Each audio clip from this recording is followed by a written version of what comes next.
Okay, good evening, everyone. Hope all of you are doing well. Tonight we're learning Maseches Yoma Daf Nun, 50th blot of Maseches Yoma, more than halfway done. The Masechta ends in the late Pei, Daf Pei Ches. So we have approximately 1 month left of Maseches Yoma, and then we'll be switching over, of course, to Maseches Sukkah. And today we're going to be starting right at the very top of Daf Nun Amud Aleph, at the very top word.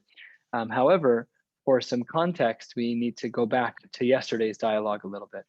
Yesterday, we were discussing the following case scenario. Kohen Gadol number 1 does the shchita on the par, on his par, for which he gets kapara for himself and for the other Kohanim and for Klal Yisrael. Unfortunately, before he can do the Zrikas Adam, he dies. Then Kohen Gadol number 2, his replacement comes in.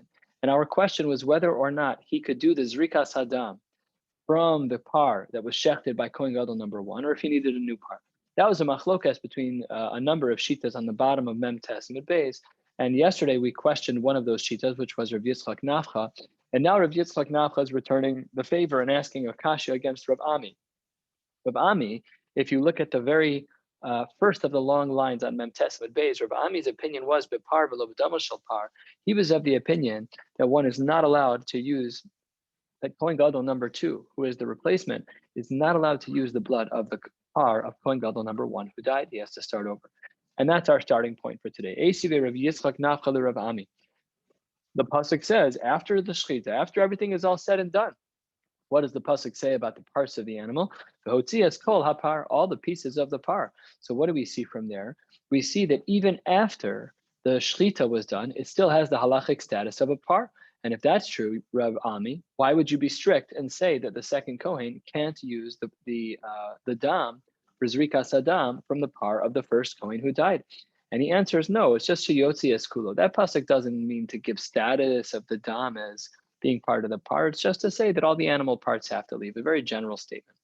Okay, what about the next pasuk? So Rav Yitzchak Nafcha is chipping away against Rav Ami, and he says, "V'es parachatas, v'es seirachatas." The pasuk says explicitly, and if you look at that pasuk in full, it's clearly after the shechita was done. So there we see it's called parachatas and seirachatas. The third line, Amar Rav Papa, be'or ubasar upeirash. Everyone agrees that when it comes to the skin, and when it comes to the flesh of the animal, and when it comes to the insides of the animal, everyone agrees in all of those cases, dukule alma lo pligi. Everyone agrees that still has the halachic status of par. That's for sure. What do we have an argument about? Ki pligi b'dam. That's what we're arguing about. Mar savar dam ikri par. According to one shita, dam is considered to be par. That would be the shita of Rav Yitzchak Nafcha, that would say that the par is the dam of the first par is still the dam of the first par, and it's good to go. You can use it. Umar sabar dam lo ikri par, and the other shita Rav Ami holds the other way. Amar Rav Ashi mistabra kimanda amar dam ikri par. It seems to be that Rav Yitzchak Nafcha is right, that the second Kohen Gadol does not need to get a new par. But because dam is ikri par, the blood is still considered to be it's still considered to be a par even after the shchita and death of the first Kohen Gadol. So therefore, we're good to go, and you don't need to do anything else. Why is it that Rav Ashi thinks that it makes sense? Because, says the Gemara, Dechsiv, Bizos yavo Aaron ala kodesh bepar ben bakar. With this, Aaron should come into the kodesh with this animal. Now, what do you think he's referring to? Atu bekarne me'ayalahu. You think he's going to drag him in by his horns? That's not reasonable. Ella, it must be that we're talking about bidamo v'kari lepar. It must be that the pasuk is saying that when he comes into the kodesh, b'zos yavo Aaron ala kodesh bepar ben bakar, v'kari lepar, that is going to be considered the leniency, as it were. That if Kohen Gadol number 1 dies after the shechita, the replacement Kohen Gadol number 2 can bring the blood from that first par as Rikat Sada. The idach, according to the other opinion, Rav Ami, who disagrees and says that the blood of the first par cannot be used by the replacement Kohen Gadol. What do you do with this pasuk? What do you do with the pasuk that seems to say Bezos Yavo Aaron al Hakodesh B'Par Ben Bakar, that seems to imply that it's the blood that we're talking about? Answers the Gemara, that pasuk means to say Bamehuchshar Aaron Lavo El Hakodesh. What's the entry requirement? Is that he needs to have a par. But it's not referencing the dam. He just learns the pasuk differently. The pasuk's not talking about dam. It's just saying that without a par, he has no right to enter into the kodesh. Very good. So then the Gemara says, "B'mechshar Aaron lavo el hakodesh b'par ben bakar lechatas." Period. So that's how they differed in understanding the pasuk. Then the Gemara asks another question. You had asked yesterday, the Gemara, you had asked us the following question. If Kohen Gadol number 1 does a shchita and dies, can Kohen Gadol number 2, the replacement, use his blood? So says the Gemara, we have a beautiful and simple and clean Maramakom. Why didn't you learn it from the following source? Our question is complicated, but we have the following answer. Why don't we say that we're in the case of the chatas shemesu be'alahi, that we're in a case of a chatas whose owner had died? That's exactly our case. You have the Kohen Gadol. Seemingly, he's the Baal of the par, and he died.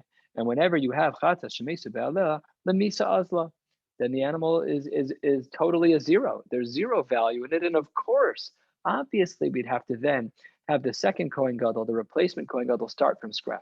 Pashut, that should be the case. Why didn't we learn from that case? So Amalei Ravin Bar Rav Ada Rava, Amre Talmidayich, your students have given an answer to this. Amar Rav Amram, what is the answer that your students gave? In the name of Rav Amram, who was a student of Ravin Bar Rav Ada, they said to Rava that your student Rav Amram gave this answer.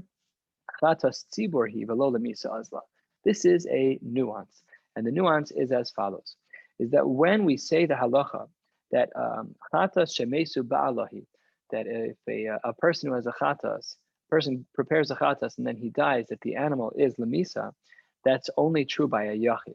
But if it were to be true, but it's not true by a tzibur, that if you have a korban that's for the tzibur, so then we don't say that the animal is lemisa azla. And that then opens up the possibility that Rav Yitzchak Nafcha is still right, that maybe, just maybe, the blood for the second Kohen, for the blood from the first animal can be sprinkled by the second Kohen. Ditnan, how do we know that when it comes to the tzibur, that there's no misa? So says the Gemara as follows, Ditnan, we're about a quarter of the way down on Daf Nun Amud Aleph. Ditnan, the Mishnah writes, I think actually there's going to be a correction here. It's Titania. This is a brisa. This is not a Mishnah. Titania, the brisa writes, Amar lo, or if it's Amar lo, we're quoting a brisa, we must be in the middle of the brisa. We're going to try to infer, we're going to try to reverse engineer this brisa.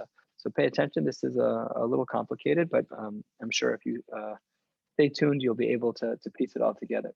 Here's what the brisa writes. Amar lo Rav Meir. Rav Meir responds to the Tanakama. We don't yet know what the Tanakama says.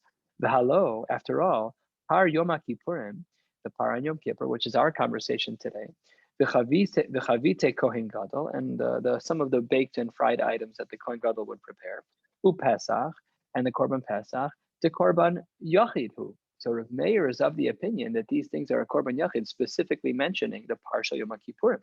And in those cases, says Rav Meir, v'doches Shabbos v'satuma. And he says that these korbanos are doches Shabbos, they're brought on time, on Shabbos, and as well, that they can even be brought betuma.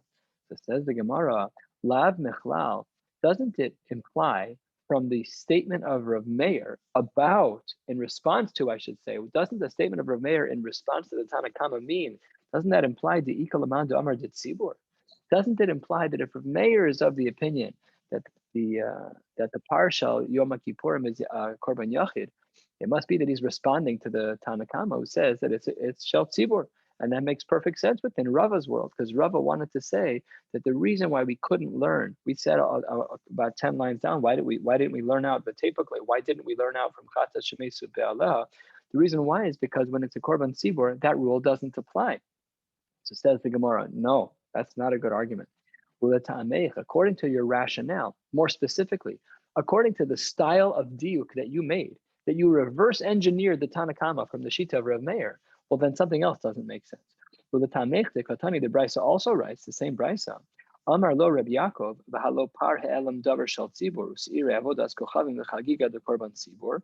There he's referencing par he'elam davar shel tzibur and the other one, which is seirei avodas kochavim. Both of them are korbanos, where they got a psak, either from Sanhedrin or the Kohen Gadol, respectively, and they ended up doing an Avera Doraisa, either a regular Avera or Avodah Zarah, the Chagiga, and the Korban Chagiga. What does he say, Rav Yaakov? He says the Korban Tzibur, and continuing in the Brisa of Ein Dochen Lo Asa Shabbos Lo Asa Tuma. And these Korbanos are not Dochen Shabbos, and they're also not able to be done Betuma. So let's reverse engineer Rav Yaakov. When Rav Yaakov said Amar Lo Rav Yaakov, what was he saying? Oh, after all, you got to be wrong. What was the previous shita? As we reverse engineer it and unpack it, here's what it comes out with. The implication means that you would then have to assume that the case of Par Halam Davar Shel Tzibor, that's the name of it, Par Halam Davar Shel Tzibor. You can't say that that's a Korban Shel Yachid. So that's a rhetorical question. That which is impossible, namely, the way that we tried to understand Rabbi Yaakov's understanding of the Tanakama was the same style of inference as Rav Meir's understanding of the Tanakama, which means that the style of understanding was wrong. We looked at the word Yachid and said, the Tanakama must therefore hold Tzibor. And because this is not correct, therefore the Gemara changes gears. We're almost halfway down on Nun Amud Aleph, and the Gemara says, you misunderstood the whole brisa mitchila va'ad sofa. Now we have to relearn this brisa. Ella, says the Gemara, the Tanakama kama haderle. Reb Meir and Reb Yaakov were responding to the sheets of the Tanakama. How so? The Mahaderle, the Shame, they heard the Ka'amar Korban Sibor Doches HaShabbos Vesatuma. Rav Meir heard the Tanakama saying that this Korban Sibor was Doches HaShabbos Vesatuma. This Korban Sibor could be brought on Shabbos and it could be brought Betuma. The Korban Yachid and a Korban which is a Korban Yachid, a private Korban, Eino Doche Loas HaShabbos Veloas HaTuma. And by the Korban Yachid, you're not allowed to be Docha Shabbos with the Korban Yachid. If I want to bring a random Nadav on Shabbos, I'm not allowed. Veloas HaTuma, it also can't be brought to Tuma. So then says the Gemara, if that's how we understand the Tanakama, the proper reading of the Tanakama, then Omar Lo Reb Meir Korban Yachid Klalahu. Your rule about a Korban Yachid can't be a general rule because after all, the Halo are Yoma Kippurim v'Chavite Kohen Gadol Pesach the Korban Yachid v'Dochanes HaShabbos v'Satuma. The Tanakhama said a rule about a Korban Yachid that it's not Machal Shabbos. That's not right. There are plenty of times that it is.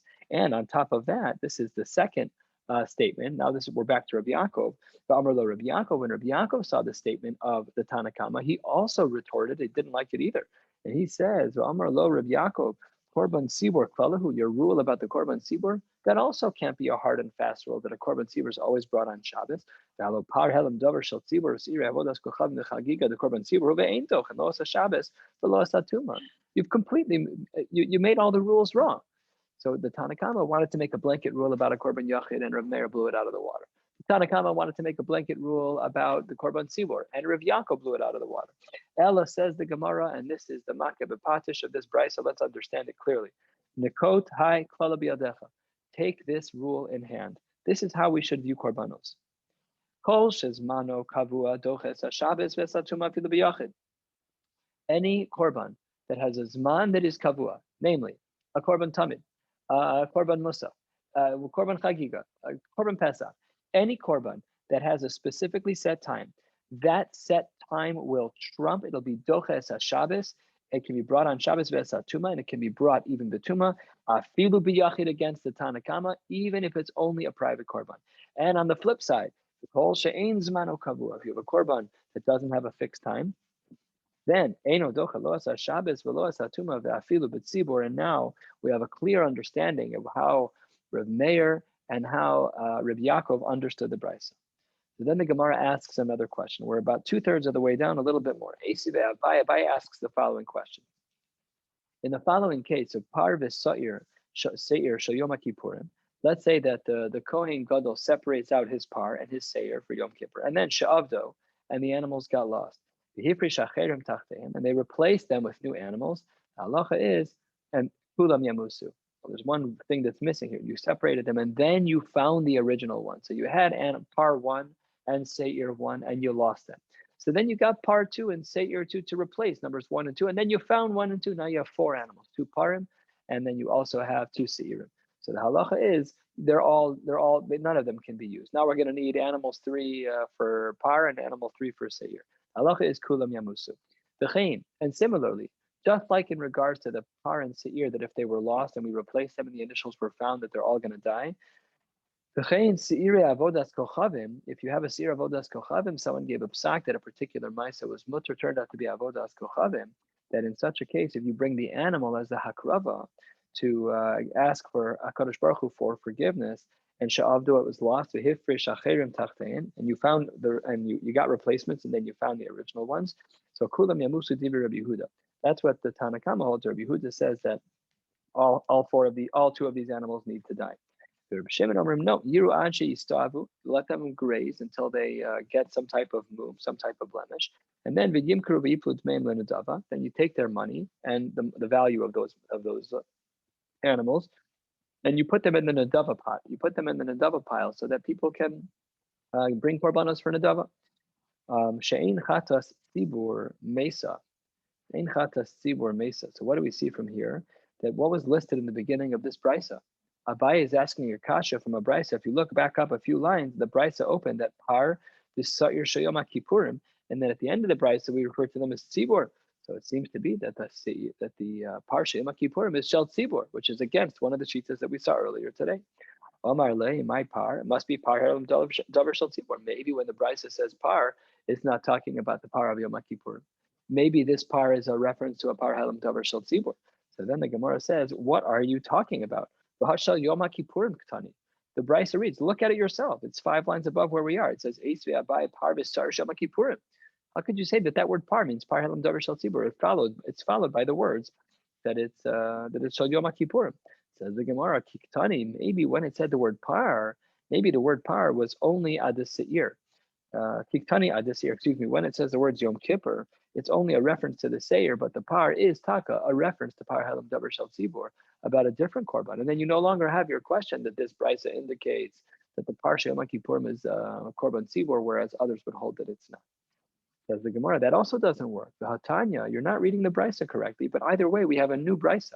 Take a look at how explicit this brisa is. The Hatanya, we're 8-9 lines from the bottom of Daf Yomi Aleph.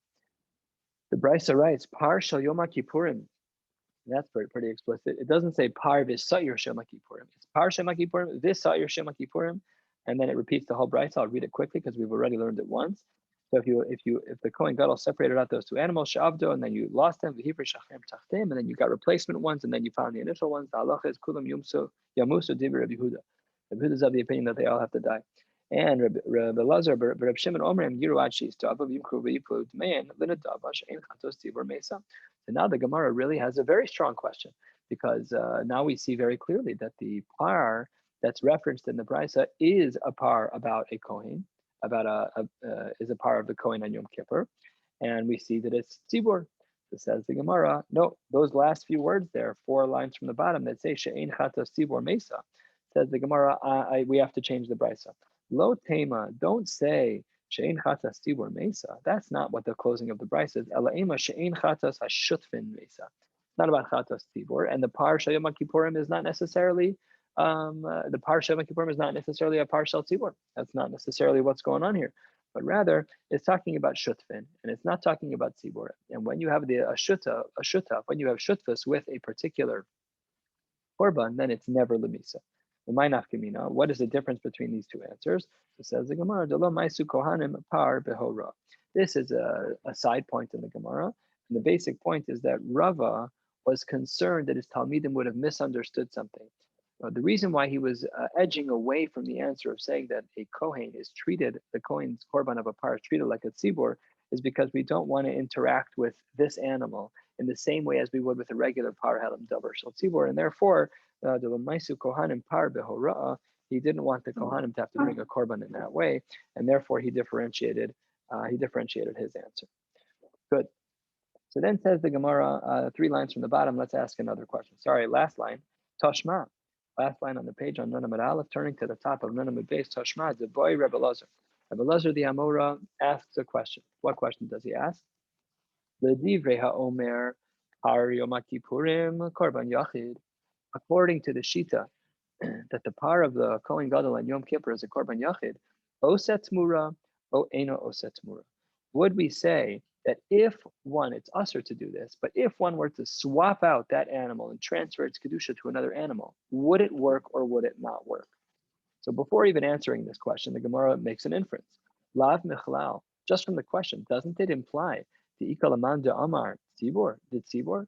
Doesn't it imply from the question the fact that we even entertain the possibility that there could be tmura? It must be that someone must hold that there is the shita of tzibur, and that's because tmura only works by yachid and not by tzibur. So there must be another shita. Otherwise, the question is easy. Says the Gemara, no, mechlal, just like we saw on the bottom of the page, mechlal de ikalamandu amar de shutfin. No, that's not true. Maybe the question is not being asked purely about a regular case of a par Yom Kippur, but it could be one that's owned b'shutfis. And there are other kohanim that take part in this particular korban, as we'll see momentarily. That it's not just the kohen himself, but there are other people who get kapara because of this, and therefore we should say that maybe b'shutfis we should ask a shaila if the tmura, if trying to transfer the kedusha of this para to another animal would be something that would actually work. And going back to that shaila, we are going to just dig in a little bit, 4 lines down into this sugya. We're going to end at the top of the page, about 4 lines down on Nun Aleph Amud Aleph. Says the Gemara, 4 lines down from the Nun Amud Beis Gufa. Let's analyze this line that we just learned. Why Rebbe Lazar? The brisa we just saw, that's not a brisa, it's a question from Rebbe Lazar, who's an Amora. So Rebbe Lazar had asked, the question we asked, does the mechanism of transferring this parsha Yom Kippurim into another animal, making that new animal kadosh, does that actually work? Says the Gemara, I don't understand the question that he's trying to even ask. Ibasar makdish azlinan, ibasar miskaper azlinan. If you want to say that we're trying to determine who the owner is it the makdish, the person who actually did the tmura, or is it the beneficiaries, the people who actually get the kapara? That's pshita, that's for sure. That can't be what the question is. Pshita de basar miskaper azlinan. Everyone agrees that the owner of this particular korban would be the ones who are miskaper. Everyone who gets kapara because of the parsha Yom Kippurim, they're going to have a stake. They're going to be able to own a piece of what's going on here. The Amar Rabbi Abo, Amar Rabbi Yochanan Hamakdish. He's going to say 3 lines here. The middle line is the one that's important for us. Hamakdish Mosif Chomesh, a person who's makdish an animal that he should not has to pay a penalty of 20%. It's actually 25%. 20 is off of the new total. It's 25%. So Hamakdish Mosif Chomesh, and then here's the line that we need. The Hamiskaper Ose Batmura.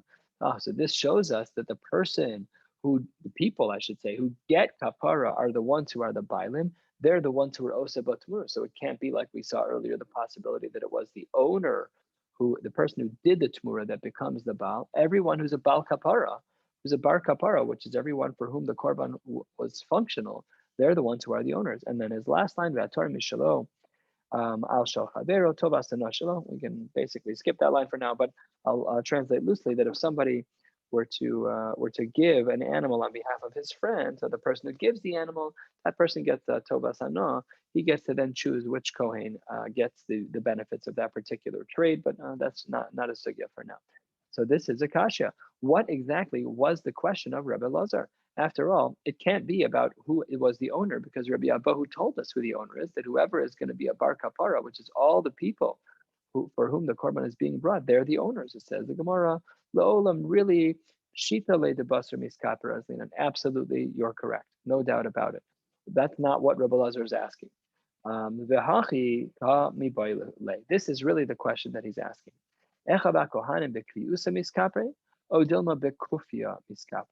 Do we say that his brothers, the Kohanim in the Beis Hamikdash, are bekviyusa, that they get a proper and formal and full, just like the Kohen, forgiveness?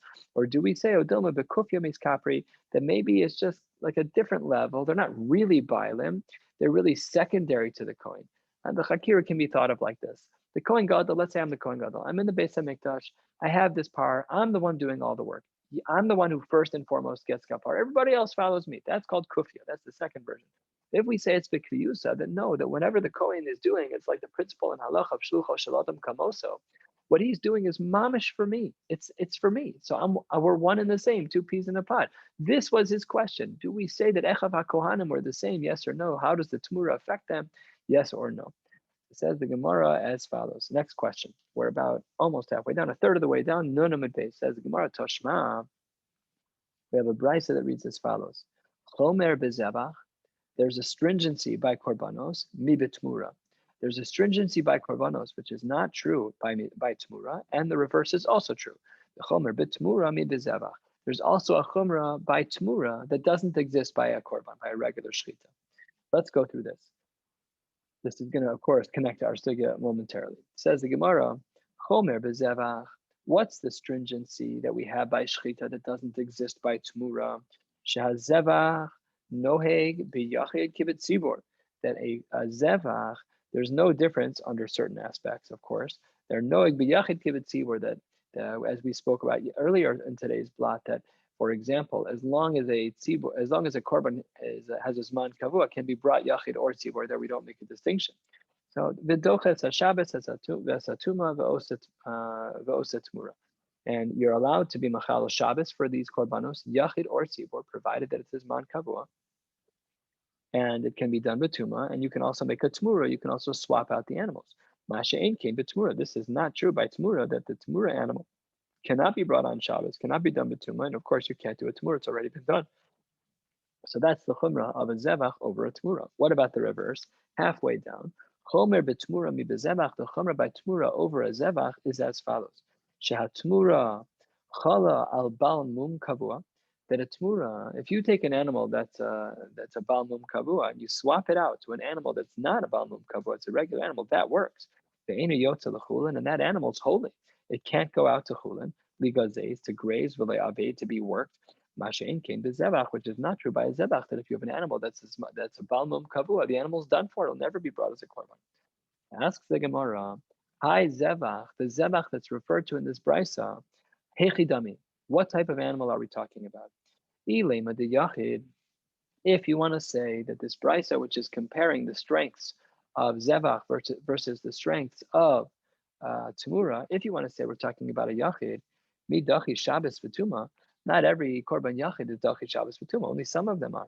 And if you want to say ala tzibur, if you want to say that this brisa is talking about a tzibur, that's also a problem, because we know that a tzibur miosa Tamura, that we learned this at the top of the Amud, that a korban tzibur cannot be part of Tamura at all. Alalav, and here's where we connect back to what we've been learning so far today. Alalav, what must be the case? That this brisa is talking about the par. It's talking about the case of the par of the Kohen Gadol and Yom Kippur. The doches haShabbos, the esatuma, the kviyah lazman, the oset tmura, the korban yachidhu. This brisa seems to be clear, or at least it's learned to be clear, that we are now talking about a korban yachid. So now we have a kasha. We learned earlier that one of the shitas is that the par of the Kohen Gadol and Yom Kippur is a korban shel tzibur. And what do we see here? We see that that's not true. We see from this brisa, it's at least implied that this brisa is referring to a par and that it's a korban yachid. And if that's true, so then kasha, what do we do with that? So answers the Gemara, Amar Rav Sheshes, lo. That's not a good way to learn the brisa. Maybe we're just talking about the Elo Shel Aaron. Maybe this brisa is only talking about the ayal, the ram that Aaron a Kohen had, but we're not talking about the par, because the par wasn't explicitly listed in the brisa. We made a new kimta. We tried to understand the brisa that way, because it couldn't have been talking about a yachid, it couldn't have been talking about a tzibur, so we came up with this solution. But says the Gemara, maybe it wasn't talking about that at all. It's not explicit, it was implied. And maybe your implication was wrong, and it's not talking about a par, but rather it's talking about the ayal shel Aaron. It says the Gemara, hachanami mistabra, it has to be that way, that this brisa, which is comparing the chumrah of the zevach versus the chumrah of the tmura, it has to be that it's not talking about the par of the Kohen Gadol and Yom Kippur. Why? If in fact you would have thought that we're talking about the par, the ram, the par is the Kohen Gadol and Yom Kippur, this par, then that doesn't work, because Tura de par, Shabbos v'tumahu de lo dachya, of the whole makriv karba. The inference here of our brisa, if this brisa had been speaking about, a par, then there's an implication that's wrong. What would the implication be? That when we plug in the word par to our brisa, the tmura, when we try to trade over the par, Shabbos v'tumahu de lo dachya, that on Shabbos the korban could not be brought. It implies makriv karba, that really during the week you could have brought that animal, and that's not true, because tmuras chatas lemisa asla.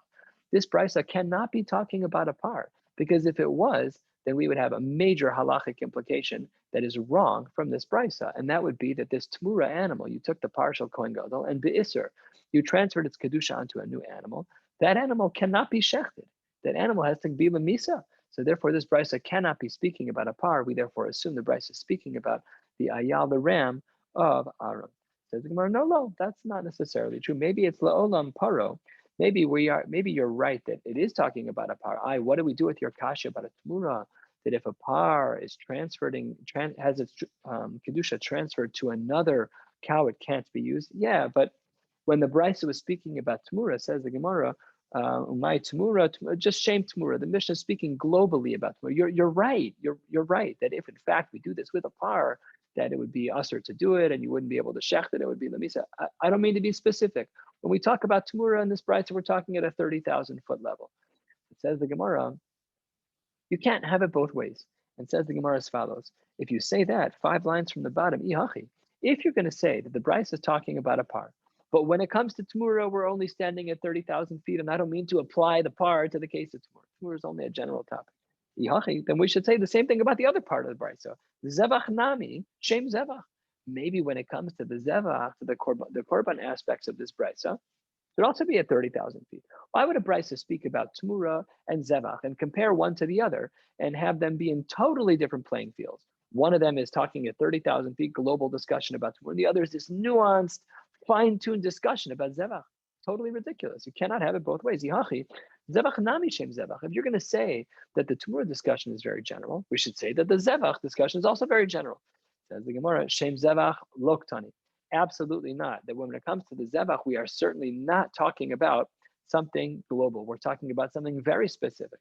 Mimai, how do we know? Because Vidikatani, when we said that the zevach was more chamor, was chomer b'tmura, that the zevach had a chumrah above the tmura in that tmura chala al balmum kavu aveinu yotze l'chula migazes v'le'avad. That we said that by an animal that was done b'tmura, there's a leniency there about the balmum, and that doesn't apply to zevach. B'sal kadaitach, my zevach shem zevach. If what you're going to say that zevach was a global topic, it can't be, because what you just described about what the tmura can be is exactly the case. As we turn to the top of Nun Aleph and Aleph, V'ha'ika b'chor u'maiser t'chol and al bal mum kavua ve'in yotzin l'cholim nigazes v'le'avad l'shem zevach lo katani. Therefore, we see from here that the Mishnah cannot have been speaking about the shem zevach on the level of 30,000 feet, because that which they identified in the brayso as being unique about a tmura, a leniency about a tmura, has specific detailed applications in regards to korbanos. So therefore, at this point, we're assuming that part of the brayso, the tmura part of the brayso, was speaking very generally, and the zevach part of the brayso was speaking very fine-tuned. And then the Gemara closes with one quick question: Umayishna, what is the difference between? Why did we make this distinction? Because tmura shem tmura achasi zevach ika bechor v'ika meiser. The reason why is because of the nature of the brayso. The brayso, when it comes to Tamura, can be speaking globally, and when it comes to the zevach, it can't be speaking globally. So therefore, we left it as is. We'll stop right here at Ula Rav and pick up tomorrow night in Yirtzeh Hashem at 8:40, 4 lines down on Nun Aleph Amud Aleph. Excuse me. Wishing you all a beautiful night. Looking forward to seeing you tomorrow.